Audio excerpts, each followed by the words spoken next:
Vicky Linane and welcome to Embrace Therapy podcast. I am a practicing art therapist based in Ireland. In each episode, I will interview guests from various fields of therapy and well-being with the aim to encourage healing through embracing therapy. So, Keshet, you're an expressive arts therapist. And I suppose, for me, I'm really excited to have you on because you're our first expressive arts therapist on the podcast.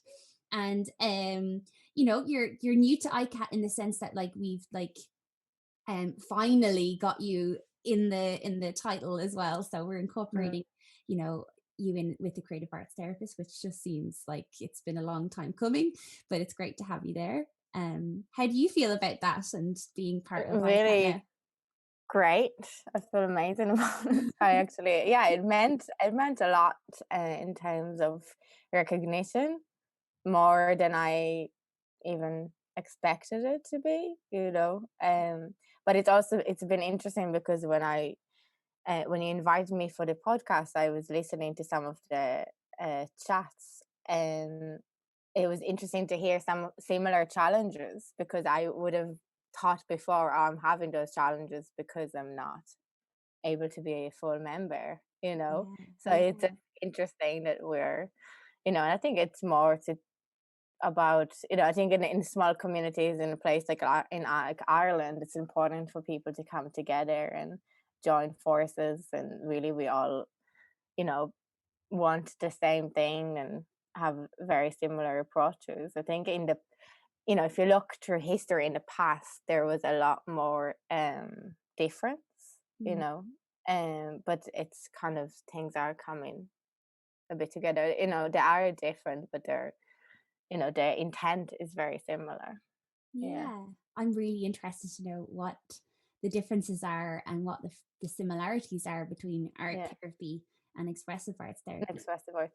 Well, maybe I'll just go a little bit back, right? So it started in Lesley in Boston with Professor Sean McNiff, which I believe you'd probably read a few of his books. Yes, he's and great. then Paolo Cornell, who's my teacher, who kind of coined the term intermodal, and a few other people from different disciplines. There was poets and dancers, and Paolo's a musician, Sean is a painter. So it's people who really had their own solid experience of art as a separate thing as well to therapy, and an appreciation for working with the different modalities and kind of a move away from specialization, in a one thing, so it's more like specializing in the approach itself, and then different things can come in. But of course, if you do have those specializations, it's only the better to kind of bring that into your work. So it's not that it's against it, but a distinctive thing is the intermodal approach, so working with different modalities and moving from one to the other, so I think in terms of, you're an art therapist, right? Yeah. So there's a lot more emphasis on the body doing the expressive arts, so when you're making a painting, so a main, a clear thing is the visual impact, but you can also really very much just focus on the physicality of doing it, and then shift the senses into a different place. But you're still doing a painting, but you can kind of play with that, or what happens if you dance first and then you paint, so like something would come in there, so it's kind of, and then from your painting you can end up writing a poem or a story, or it might have an invitation for something else. I really like that, because there's so much that for me, when I'm doing a painting, absolutely, and if I'm doing workshops with groups, I totally bring in the body, but that's a centering and a grounding before, but also finding attunement with yourself and finding the place that you want to express from today, because it could be different, and it also kind of rather than looking at a piece of paper and very much thinking of where it's going to go, it's coming to a place. So what we would do before we start maybe a main activity is sensitizing. So it's really coming into a place where you're also letting something emerge, Mm. so it's this thing between what we call shaping and letting go, so this, where do you put more of your shaping, more of your aesthetic, and where do you let something become what it is, Yeah.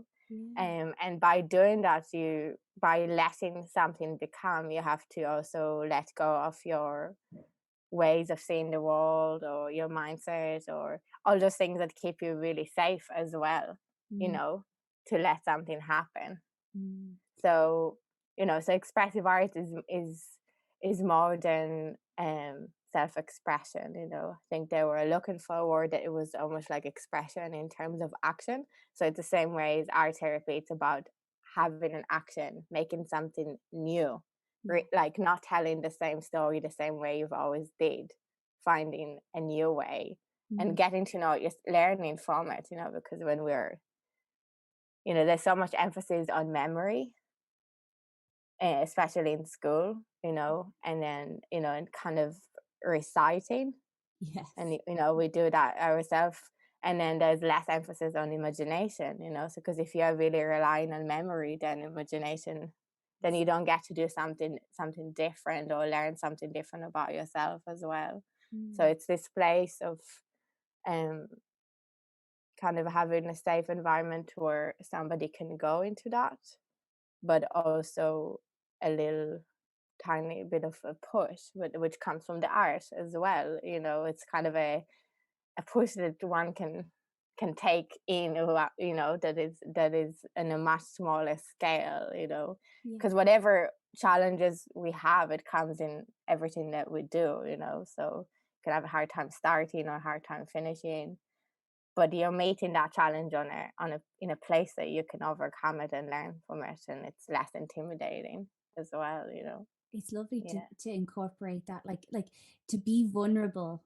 We all have to be vulnerable when we're making art, because the possibility of failure is pretty high in your head of what expectations you have. But when you do that, when you move through it and you let it go and let the flow kind of come, it's like Mm. you said, it's like you're moving from a different place. So maybe it's a Mm. lot less judgmental place. And Yeah. I mean, in fact, we are all vulnerable all the time, mm, and we are all completely dependent on each other.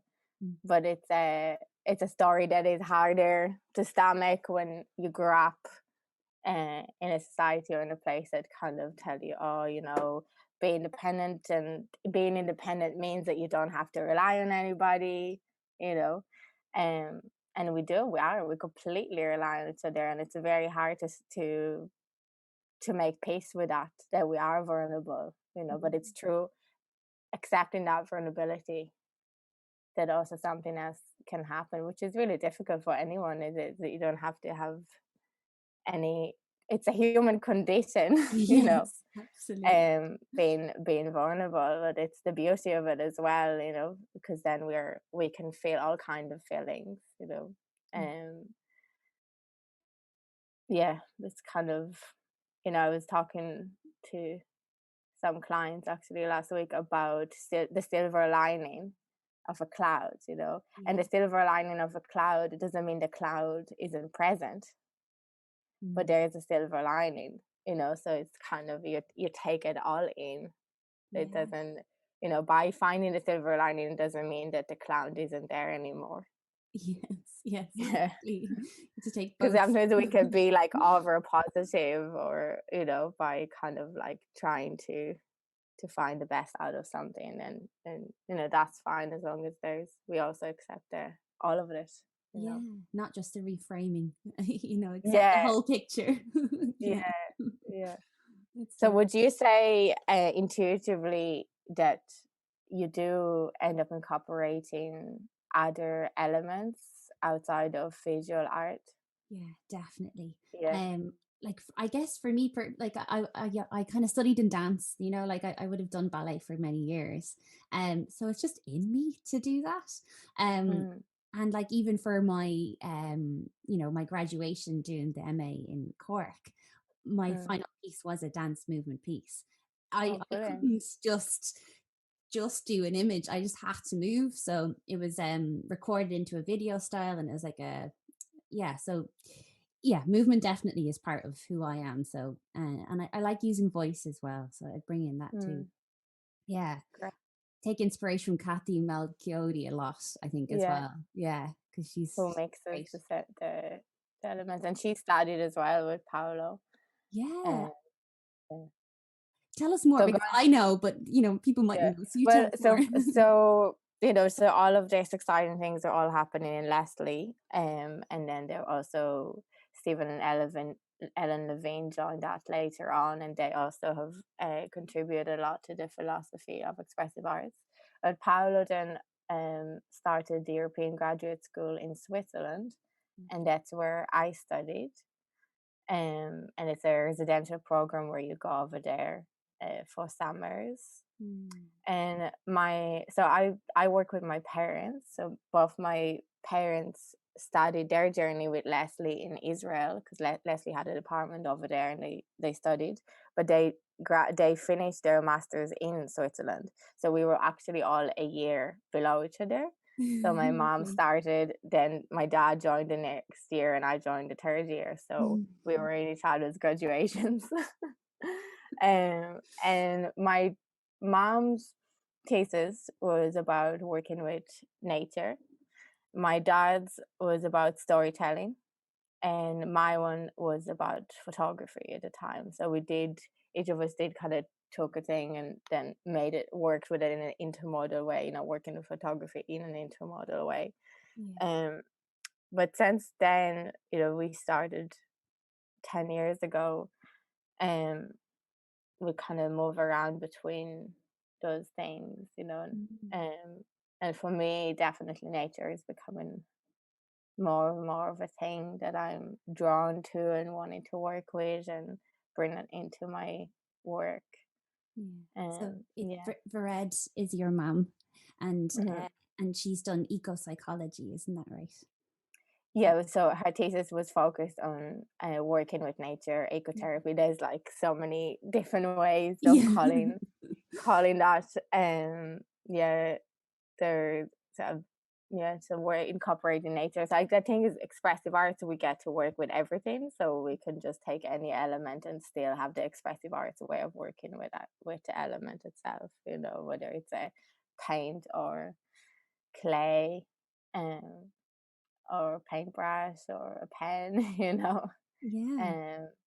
music or sounds, and all of those things. I mean, in fact, like our life is intermodal, during each person's day. We focus on one sense over another, or somewhere where they all meet together, so we kind of shift around. I used to teach cooking years ago in community centers in town, and I thought that was really great therapeutic, like uncovered land. I could definitely go if somebody did like cooking therapy or baking, especially like with bread, kneading the bread and then getting to eat it as well, so it has that absolutely kind of and then sharing it, that opportunity. And absolutely, I can totally see some fruits there for thinking on.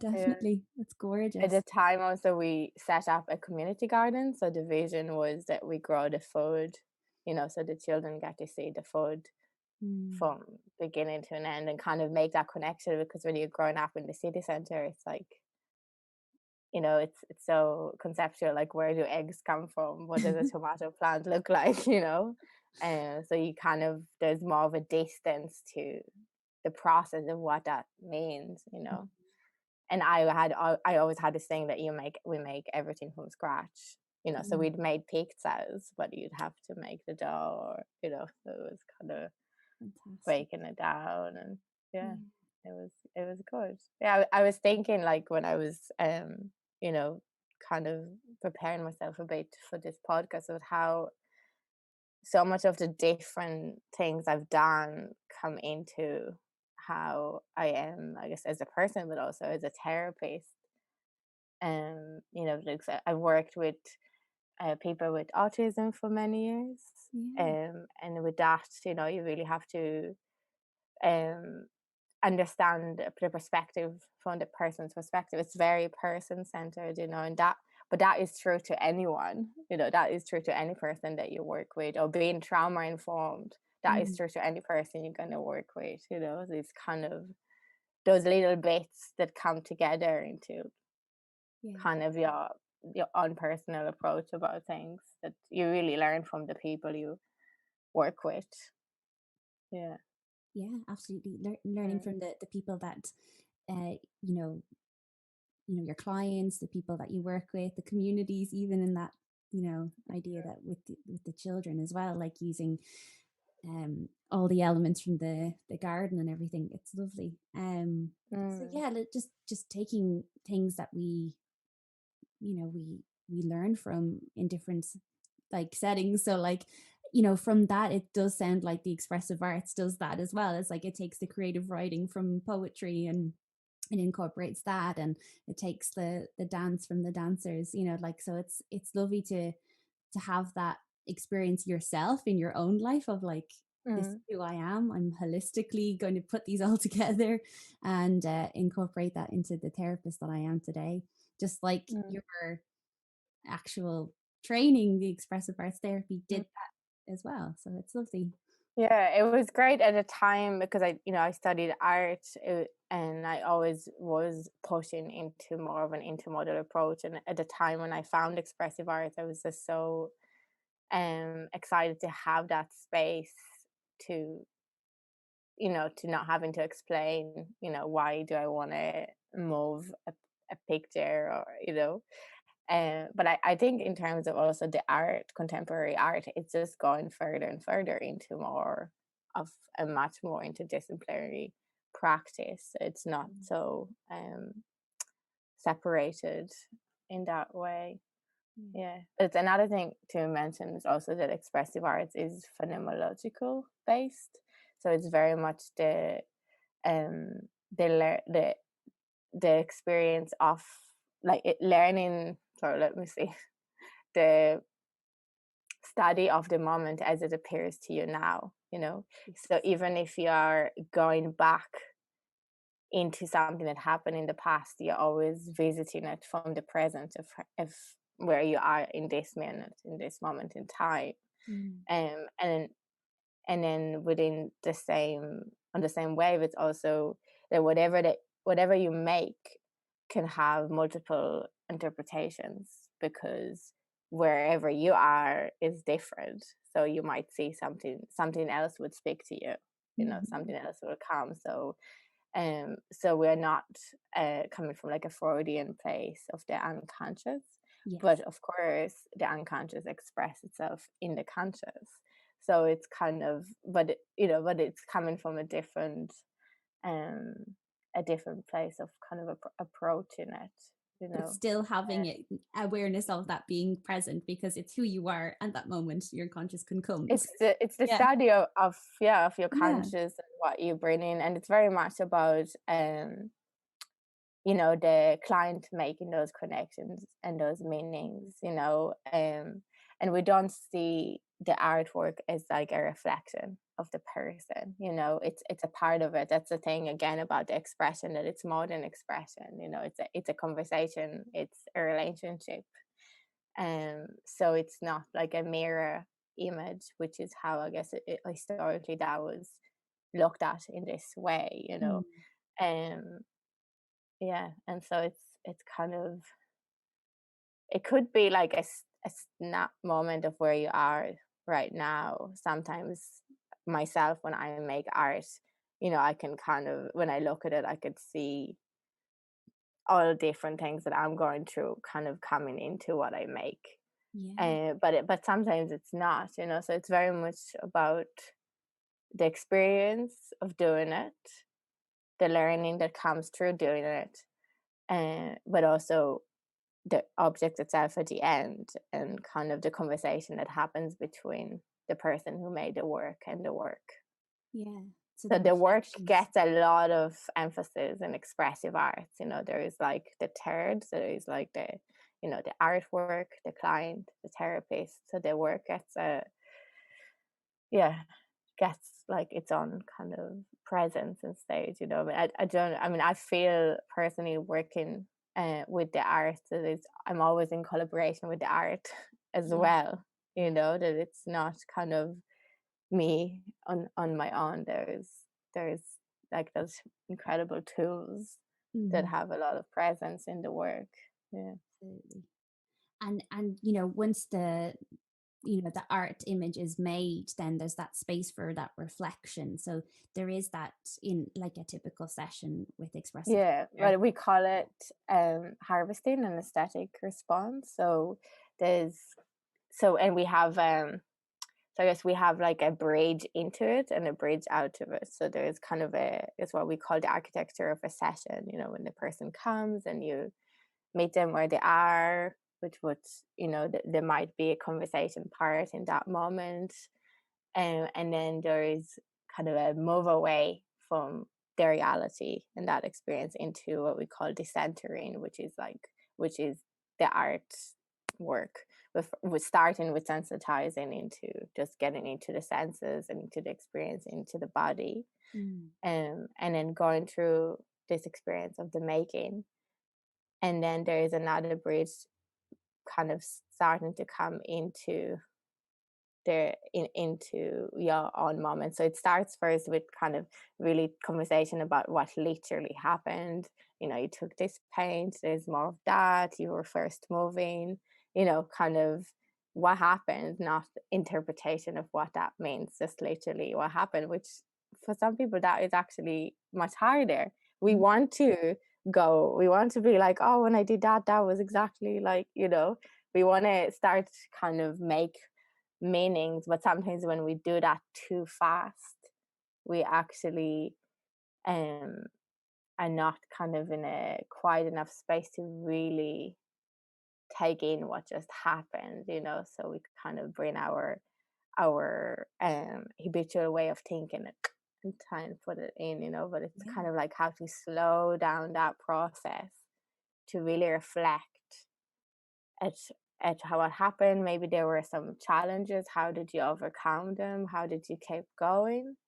But then also, does the work have something to say about what we talked in the beginning? Is there something here that connects to what you're going through in your day to day? And then it's kind of the harvesting happens here, and then there's a bridge to like, okay, so where you are and how.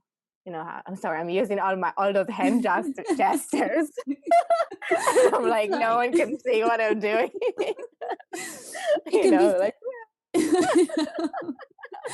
It can be so felt though. It's funny how when we use our hands, our voice kind of goes with our hands though. So it's perfect. It's lovely. I really like that term harvesting because, and you're right. Like it's so true when we jump into that habitual space of trying to put meaning onto things, you can miss out on something, a struggle with the paint or a struggle with the page or whatever it might be. So it's lovely to really slow down the pace like that. And I guess the hope is through this experience of making and doing to come to a place where we can start thinking in a different way about what we're thinking about all the time, in a certain way, to kind of open our not well I don't know if it's fair to say open our mind, but start thinking about things from a different perspective, which is where imagination, but it's an imagination in action, because it's not just like, oh, this could happen. Like, you are doing it, you've just experienced what that feels like, to be in a place, and because it's then embodied knowledge, you can really take it in to your life, because it's not just something that is outside of you, that you're reading about, or of course reading can be something that you really take in, but it's you're fully involved. All of you is fully involved within this experience. So then it's what we call like a felt knowledge, it's beautiful. and that really makes a massive impact then, because you know it.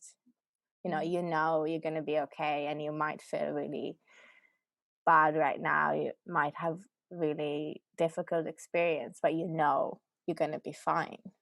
So that's, those feelings come and go, but this kind of knowing is something that is really strong, And it's felt, like you said, that's embodied, so it's Mm. it's there, it's not going anywhere because it's already happened. And yeah, Mm. and when we have those struggles in a session, like basically what you're saying, that those small overcomings in a session can give you those confidence to take on bigger struggles, Mm. in your life, so Yeah. noticing that I overcame something in my session today can be hugely transformative in your life. So. We all have different ideas about who we are, I mean, you might, like, I get, with art, a lot of people think that they're not good at art, or they don't have, they're not imaginative. But that's an idea, that somebody, I mean, it's not an idea you're born with, for sure. That's an idea that your environment and the education system and different features came about to kind of make you really believe in that, so it's kind of through doing something like that you can learn that actually, I might think that I'm not capable, but I am. And that you are because you just did it, so it's kind of, and not just in an art way, but just thinking that you're, that you don't have the capacity to respond to what is happening. And that's the thing with art, is that you're constantly responding to the challenges the material provides. So if you're working with clay and you're going really thin and there's no liquid, it starts breaking. So that's like, okay, so how do I respond to that when that happens? Am I getting really stressed? Am I kind of stopping? Am I moving away? Am I going harder so it's breaking harder? So it's kind of, so our capacity to respond into shape whatever it is that we're engaged with is the same capacity to respond and shape our life, and environment really does matter a lot, but as adults we have the choices of making it, even just knowing that you have the choice, that, like, and still making the same choice, but knowing that you have it, because often when we're really struggling, it feels like there's no choice. Feel helpless. That yeah, and that you do something because you have to do it. You said that so beautifully. Like, I'm really just taking that in. It's so lovely. Because, like, it's hard sometimes to put words on the process. It's really hard, and you broke it down so lovely there with the clay. And thank you for that, because it's just something that I really struggle to explain in words. So it's lovely to have that said. So thank you. I'm really interested. I'm going to come back to something now that you said. I'm really interested in how you use photography, because, a lot of people want to go digital now. And especially with the pandemic, like, obviously there's been a lot of change. We've had to adapt and go online. So, digital media and photography makes it a little bit more attainable, I suppose, kind of working with what we have. But how did you find photography in your well, at the time, so I must have done the thesis maybe like 7 years ago or so. At the time I felt that it was a medium that a lot of people engage in straight away, that there is a lot of the fear is not there, just of like making things a certain way, so it was just immediately accessible, and it kind of offered, I mean, there's many different ways of working with photography, but a photograph is like is a moment, is one moment, and sometimes it's also what's not in that moment. So there's so it's working with you could be working with photographs that like family albums and that kind of work, or taking photographs in a session. Um, so it's kind of, so it could be an opportunity to really focus on one experience and one moment, rather than the whole complexity of a relationship, for example. If you're looking at photographs of, family members, so like really just focus on this one thing, and then from there take it, with the expressive arts, from that to take it into the intermodal, then, whether it's poetry, or sculpture or painting, but kind of gives you an opportunity to really focus on that. And then, with photography, it's very much about the composition, so, and also it gives you kind of a new set of eyes at looking at things that are very familiar in your environment in a different way. So it kind of like, creates that thing, and and at the same time, it also gives you that option to be in and out, with the camera, that you're kind of, you are somewhere, but you're observing it, so there is a lot of potential there for therapy, It's or nice, ways to work with it.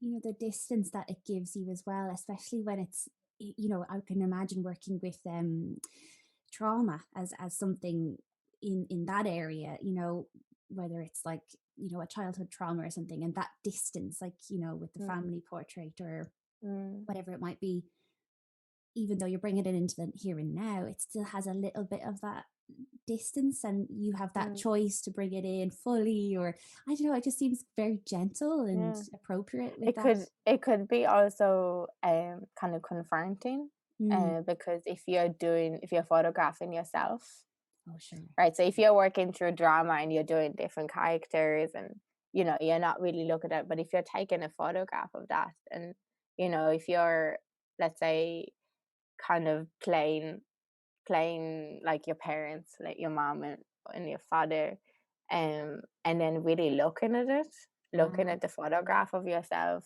embodying aspects of your mom, like that's very confronting, it's very like, you know and we've done that, not so much that, but we've have worked many times in workshops where where people are in groups reenacting a scenario, and then there's a photograph of it, and then the next day after we develop it, it's like, what are you seeing and what comes out, and it kind of, yeah, it's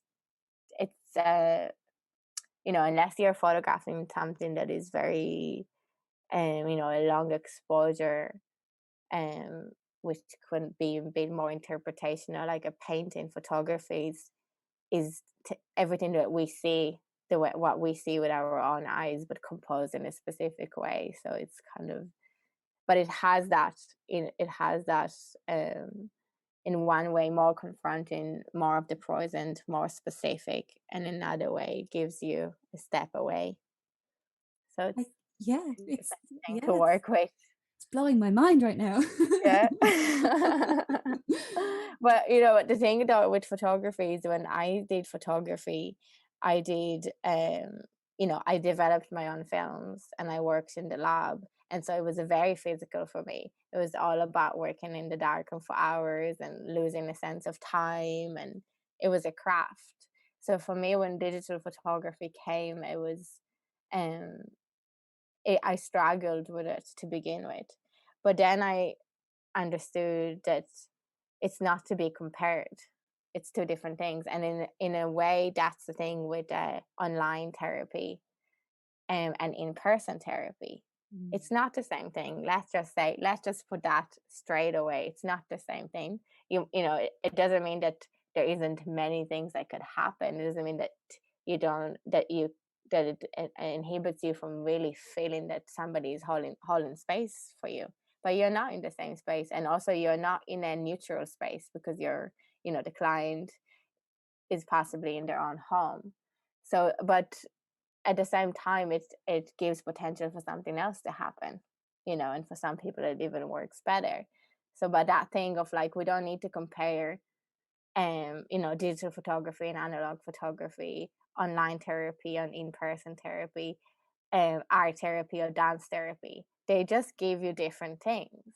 So they don't need to be compared to, and to be understood the benefits of them or the joys of them, but we often, that's kind of, to understand something, we often think, what is it, what is it not to know what it is. But it doesn't have to be this way. Two things could be what they are without having to be compared to one another. Totally. And I'm guilty of it even just in this podcast, because that's one of my first questions. Do you know what is the difference, I wonder, between art therapy and expressive art therapy? Yeah, that's but in our nature, it's fair enough to see, to kind of we're all humans and we have different ways of expressing ourselves, but it's kind of, rather than like what is missing, is like what is it adding, it's kind of like a just a different way of approaching it, Definitely. It's lovely, thank you. You mentioned as well, like, working with those on the spectrum, the autistic spectrum, and how expressive arts is lovely in that individual way. And I'd love to know a little bit more about, like, other client groups and that client group, and like just how, I suppose, it's really holistic, and it's just, like what we're saying, everybody can get something different out of it. And you also work with groups, maybe just not now, but I'd love to know a little bit more about that from the client's perspective as well, just for people listening that would be interested in maybe making a referral. Well, I absolutely love working with groups, so I really miss it. But it will happen, and there's something cooking on the way of working with nature outdoors, so hopefully that would happen in a month or two.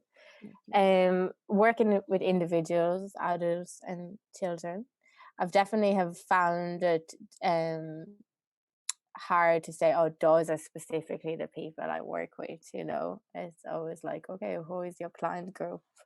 I don't think there is one that I can say. I feel like expressive art being person-centered,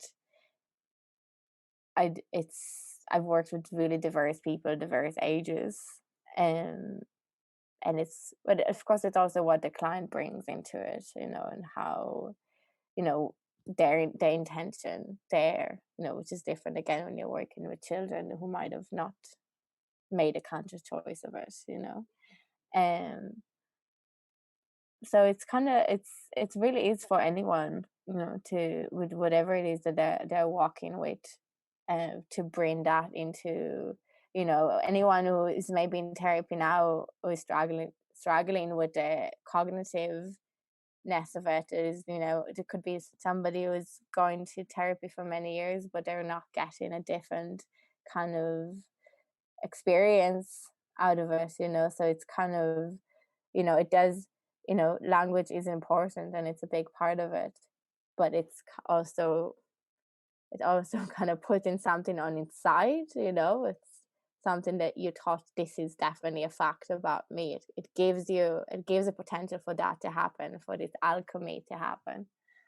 That word, that's a beautiful way of putting it. For me myself, like I would have went to art therapy, and then from there I was like, I need to move more, and I went to a dance movement therapist, and then now I'm very much finding words for things that I just couldn't find words for. I'm not great with words, but this podcast has helped me a lot with it as well. But great. Finding your voice and stuff. But now seeing a psychotherapist is quite interesting, using my words. But it took me that journey, and for everyone it's going to be different. So it could be that maybe they start with the words and they get into the more body, and that's great. Like, just find your way. I mean, I think words are very important, but it's of course how we use them.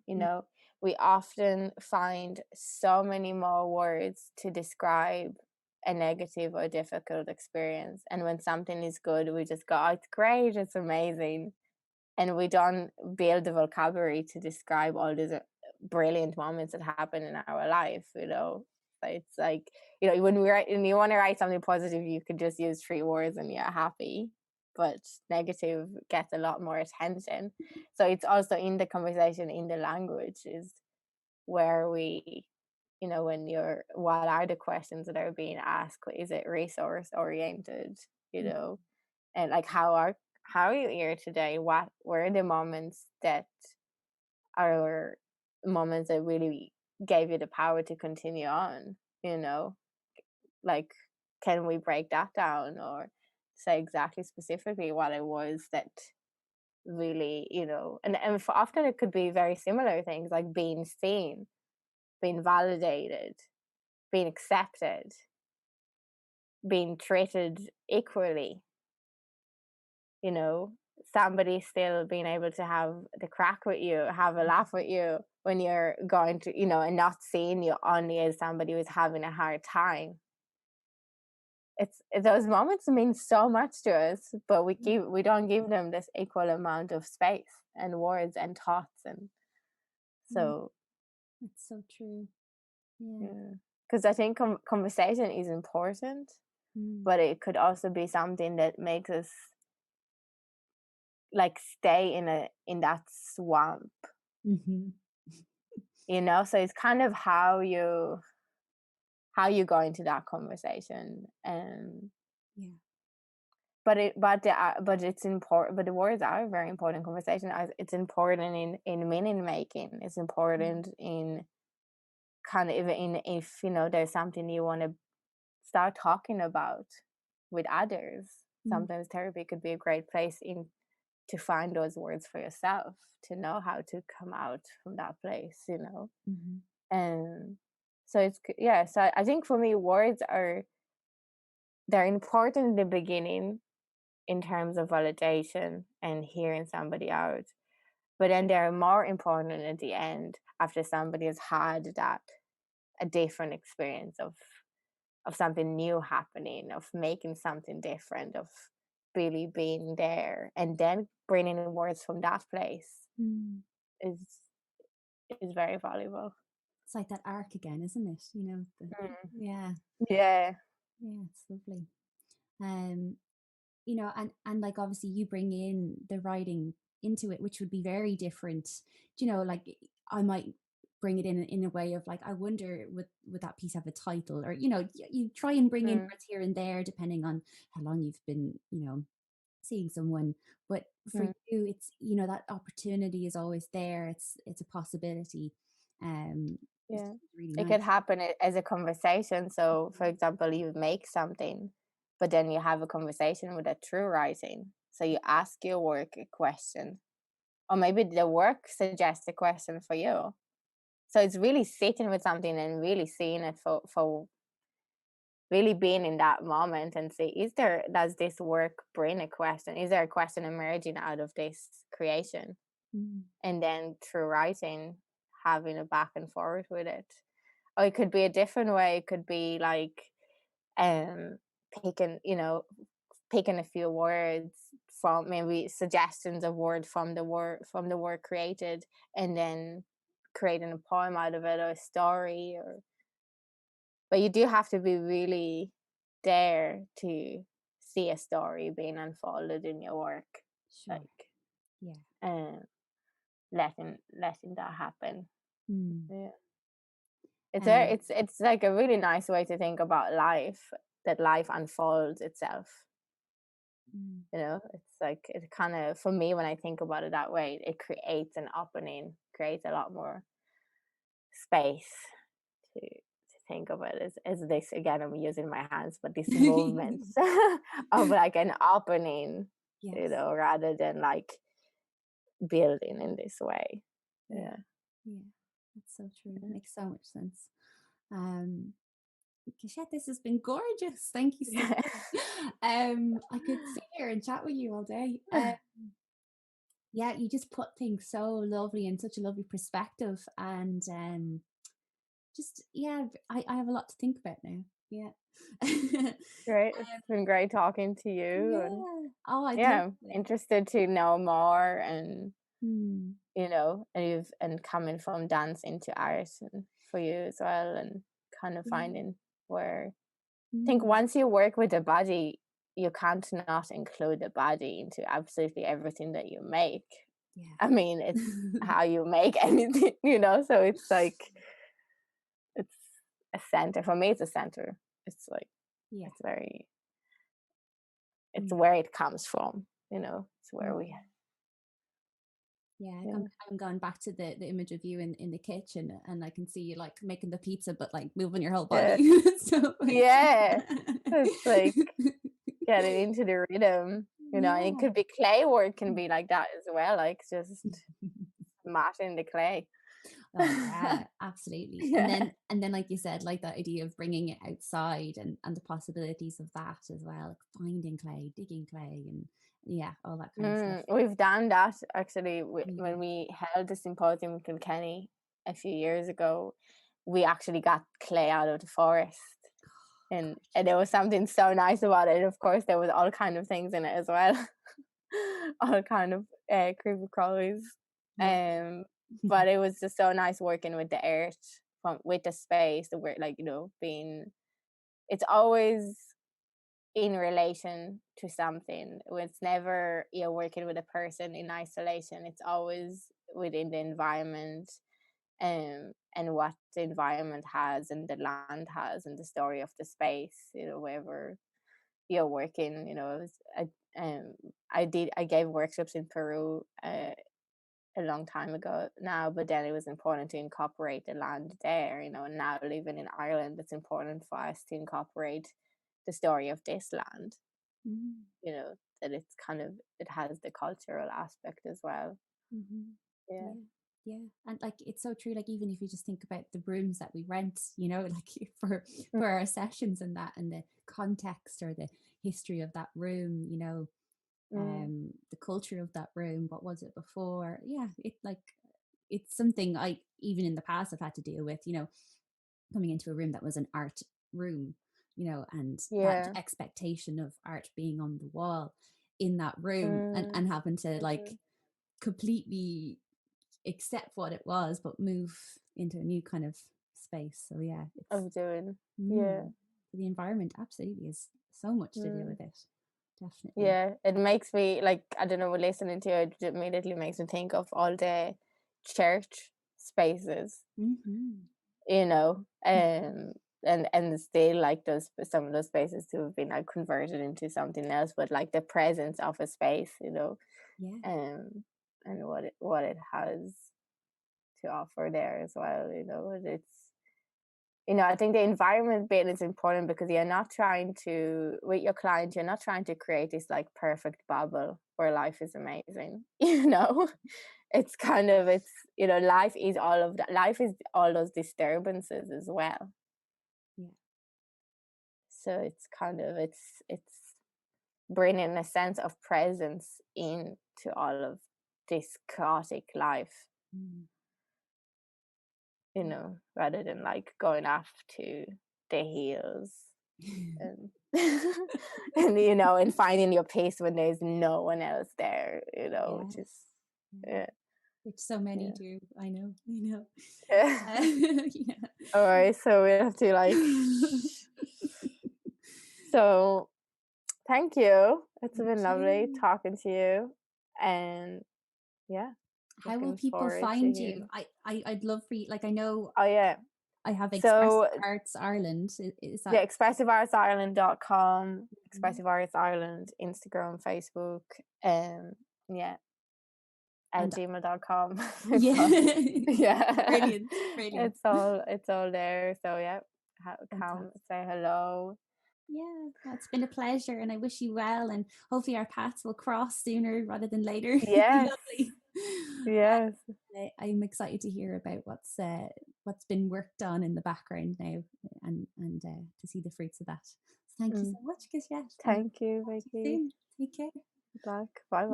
Bye. Take care.